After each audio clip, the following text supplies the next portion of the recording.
अध्याय 19 सोदोम और गोमोरा का विनाश।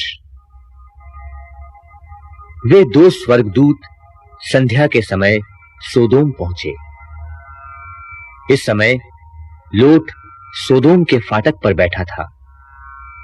उन्हें देखते ही लोट उनसे मिलने के लिए खड़ा हो गया और भूमि पर झुककर उन्हें प्रणाम करते हुए बोला, महानुभाव, आप अपने दास के घर पधारें, यहीं रात बिताएं और अपने पैर धोएं, फिर प्रातः काल उठकर प्रस्थान करें। उन्होंने कहा, नहीं, हम चौक में ही रात बिताएंगे। परंतु जब उसने बहुत आग्रह किया तब वे उसके साथ उसके घर गए। उसने उनके लिए भोजन तैयार किया, बेखमीरी रोटियां बनाई और उन्होंने खाना खाया। उनके शयन करने के पहले ही नगर के लोगों, सोदोम के सब पुरुषों, क्या छोटे क्या बड़े, सब ने उसका घर घेर लिया। वे लोट को पुकार कर उससे पूछने लगे, आज रात को जो लोग तुम्हारे पास आए थे वे कहां हैं? उन्हें हमारे पास बाहर लाओ कि हम उनका भोग करें। लोट ने अपने पीछे दरवाजा बंद कर दिया। उसने बाहर निकलकर उन लोगों से कहा, भाइयों, मैं तुम लोगों से प्रार्थना करता हूं कि तुम ऐसा कुकर्म ना करो।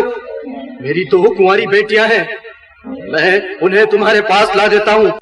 तुम उनके साथ जैसा चाहो कर लो। इन आदमियों के साथ कोई कुकर्म मत करना, क्योंकि ये मेरे यहाँ आए हुए अतिथि हैं। इस पर उन्होंने उत्तर दिया, हट जाओ और बोले, देखो, यह प्रवासी होकर यहाँ आ बसा है, फिर भी हमको उचित अनुचित की शिक्षा देने लगा। हम उससे भी ज्यादा बुरा व्यवहार तुम्हारे साथ करेंगे। वे लोट पर टूट पड़े और किवाड़ तोड़ने के लिए पहुंचे ही थे कि उन दो व्यक्तियों ने अपने हाथ बढ़ाकर लोट को घर के भीतर अपने पास खींच लिया और किवाड़ बंद कर दिया। फिर उन्होंने घर के दरवाजे पर खड़े हुए छोटे बड़े सब लोगों को अंधा बना दिया, जिससे वे दरवाजे का पता नहीं लगा पा रहे थे। उन व्यक्तियों ने लोट से पूछा, क्या यहाँ आपका कोई और भी है? दामाद, पुत्र, पुत्रियां अथवा नगर का आपका कोई और हो तो उन्हें लेकर यहाँ से निकल जाइए। हम इस स्थान का विनाश करने वाले हैं, क्योंकि प्रभु के पास यहाँ के लोगों के विरुद्ध बड़ी बड़ी दुहाइयां पहुंच चुकी हैं। इसलिए प्रभु ने हमें इसका विनाश करने के लिए भेजा है। तब लोट बाहर गया और उसने अपने भावी दामादों से कहा, उठो, यहाँ से बाहर निकल चलो, क्योंकि प्रभु इस नगर का विनाश करने ही वाला है। परंतु दामादों को लगा कि वह उनसे मजाक कर रहा है। स्वर्गदूतों ने यह कहते हुए लोट से अनुरोध किया, जल्दी कीजिए, अपनी पत्नी और अपनी दोनों पुत्रियों को ले जाइए, नहीं तो आप भी नगर के दंड के लपेट में नष्ट हो जाएंगे। वह हिचकता रहा, इसलिए स्वर्गदूत उसका, उसकी पत्नी और उसकी दोनों पुत्रियों का हाथ पकड़कर नगर के बाहर ले चले, क्योंकि प्रभु लोट को बचाना चाहता था।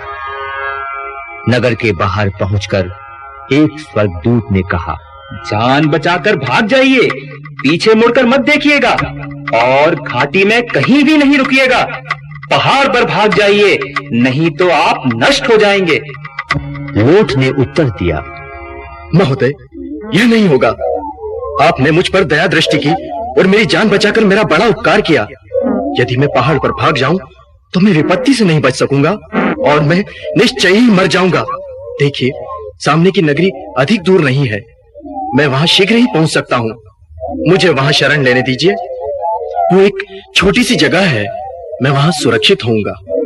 स्वर्गदूत ने उत्तर दिया, आपका यह निवेदन मुझे स्वीकार है। मैं उस नगरी का विनाश नहीं करूंगा। शीघ्र ही वहां भाग जाइए।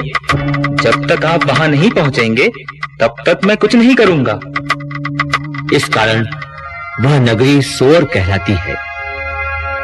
जिस समय पृथ्वी पर सूर्य का उदय हुआ और लोट सोर पहुंचा, उस समय प्रभु ने सोदोम और गोमोरा पर आकाश से गंधक और आग बरसाई। उसने उन नगरों को, सारी घाटी को, उसके समस्त निवासियों को और उसके सभी पेड़ पौधों को नष्ट कर दिया। लोट की पत्नी ने, जो उसके पीछे चल रही थी, मुड़कर देखा और वह नमक का खम्मा बन गई। दूसरे दिन सवेरे ही इब्राहिम उस जगह पहुंचा जहां वह प्रभु के साथ खड़ा हुआ था। उसने सोदोम, गोमोरा और सारी घाटी पर दृष्टि दौड़ाकर देखा कि भट्टी के धुएं की तरह भूमि पर से धुआं ऊपर उठ रहा है। इस प्रकार जब ईश्वर ने घाटी के नगरों का विनाश किया तो उसने इब्राहिम का ध्यान रखा और लोट की रक्षा की। तब उसने उन नगरों का विनाश किया जहां वह रहता था। मोआबियों और अम्मोनियों का उद्गम। लोट सोअर में रहने से डरता था, इसलिए वह सोअर से आगे बढ़ा और अपनी 2 पुत्रियों के साथ पहाड़ियों पर बस गया। वहां वह अपनी दोनों पुत्रियों के साथ एक गुफा में रहने लगा। तब बड़ी बेटी ने छोटी से कहा, हमारे पिता अब बूढ़े हो गए हैं। इस प्रदेश में ऐसा कोई भी नहीं है जो संसार के लोगों की परंपरा के अनुसार हमारे साथ विवाह करे। आओ हम अपने पिता को शराब पिला दें और उसी के साथ लेट जाएं, जिससे हम अपने पिता के द्वारा ही अपना वंश बनाए रखें। तब उन्होंने उस रात को अपने पिता को शराब पिलाई और बड़ी पुत्री अपने पिता के पास जाकर उसके साथ लेट गई। उसे यह नहीं मालूम हो पाया कि वह कब उसके साथ लेटी और कब उठकर चली गई। दूसरे दिन बड़ी ने छोटी से कहा, देखो, पिछली रात मैं अपने पिता के साथ लेट गई। आज रात को भी हम उसे शराब पिला दें। तब तुम जाकर उसके साथ लेट जाओ, जिससे हम अपने पिता के द्वारा अपना वंश बनाए रखें। इसलिए उन्होंने उस रात को भी अपने पिता को शराब पिलाई। तब छोटी गई और उसके साथ लेट गई। उसे यह मालूम नहीं हो पाया कि वह कब उसके साथ लेटी और कब उठकर चली गई।